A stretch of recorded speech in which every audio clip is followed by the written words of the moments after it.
Guys आज big बॉसच्या घरातून सोनाली राऊत ही इविक्टेड झालेली आहे. खरं सांगा बरं किती लोकांना आनंद झाला, कारण सोनाली गेली याचा सगळ्यात जास्त आनंद त्यांना होणार आहे जे टोळीच्या विरोधात आहेत. कारण सोनाली ही अनुश्रीचे कान भरायची, सोनाली जाऊन प्रत्येकाचे कान भरायची, ती इकडच्या गोष्टी इकडे करायची. त्यामुळे बरेच लोक असे होते जे सोनालीचा हेट करायचे. पण आता फायनली ती या घरातील दुसरा सदस्य आहे जी इविक्ट झालेली आहे. पहिला सदस्य राधा पाटील, दुसरा सदस्य सोनाली राऊत. आता बघायला गेलं तर सोनाली राऊत आणि राधा या दोघीही टोळीच्या सदस्या होत्या.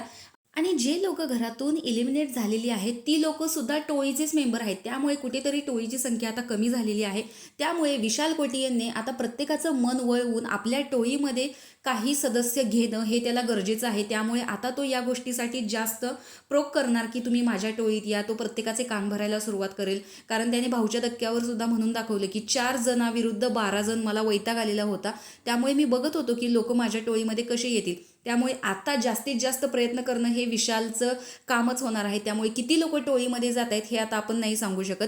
पण आता जर हा गेम बघितला तर सध्या 3-12 असे सदस्य आपल्याला दिसू शकतात. कारण 2 सदस्य तर टोळीचे बाहेर गेलेले आहेत. सोनाली प्रत्येक वेळेसच टोळीच्याच बाजूने बोलत होती. तिचा स्वतःचा गेम असा इंडिव्हिज्युअल दिसलाच नव्हता आणि ती कुठेही काम करताना दिसत नव्हती. तर अशा पद्धतीने बिग बॉसच्या घरामध्ये सोनाली बाहेर गेलेली आहे. ओंकार राऊत हा सेफ झालेला आहे.